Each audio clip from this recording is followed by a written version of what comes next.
Assalamualaikum warahmatullahi wabarakatuh. Perkembangan usia anak dan kepribadiannya.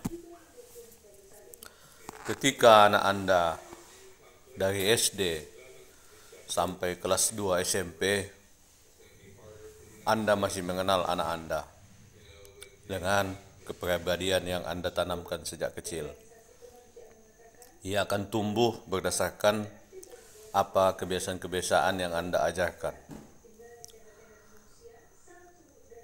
Ketika itu, omongan Anda masih menjadi sesuatu yang utama pada pikiran mereka. Tetapi ketika mereka mulai menginjak remaja ataupun dewasa, kelas 2 SMP hingga kelas 2 SMA, ia akan dipengaruhi oleh lingkungannya. Ia akan dipengaruhi oleh pergaulannya.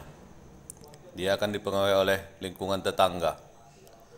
Jadi, apa yang ia lihat, apa yang ia rasakan, dia pikirkan, itulah yang akan mewarna kepribadiannya.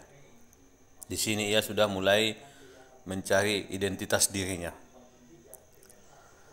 Ketika kelas 2 SMA sampai tingkat 2 kuliah, ia akan mencoba menetapkan dirinya. Ia akan mencari passionnya. Ia akan mencari profil yang dia tuju, yang dia contoh.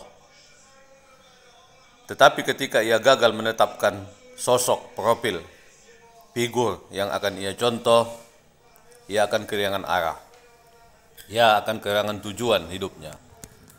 Kelas tingkat 2 kuliah hingga selesai kuliah, hingga mencari kerja, ini adalah masa-masa yang rawan ketika ia tidak bisa menetapkan tujuan hidupnya dengan tepat. Disinilah peran orang tua yang harus membimbingnya sejak dari awal, sehingga ia tidak kehilangan arah.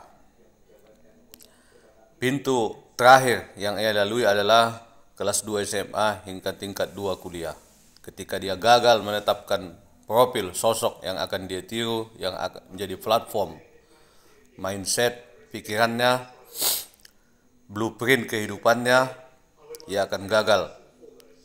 Kita tidak memponis ia akan gagal selamanya, tetapi itulah pintu yang paling rawan ketika kelas 2 SMA sampai tingkat 2 kuliah.